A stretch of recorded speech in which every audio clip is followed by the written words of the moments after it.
আমরা যেই কটেজে উঠেছি সেই কটেজের ছাদের মধ্যে আসছি বিকালবেলা আসলে ওই যে মেঘলা আকাশের ভিউটা অনেক সুন্দর দেখা যায়।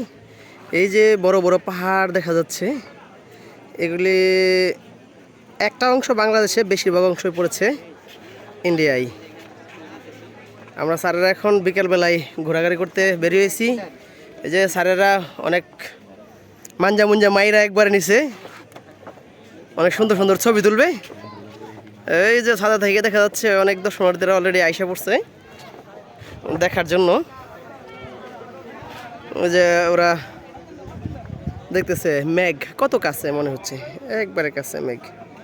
সূর্যের আলো ওদিক থেকে আসতেছে, তো এই জন্য খুব বেশি একটা দেখা যাচ্ছে না। ওই যে ফাঁকিতে দেখা যায় যেন আকাশের সাথে পাহাড় লেগে আছে। আসলে স্রষ্টার সৃষ্টি এই অপরূপ সৌন্দর্য সকলেরই দেখা উচিত সুযোগ থাকলে।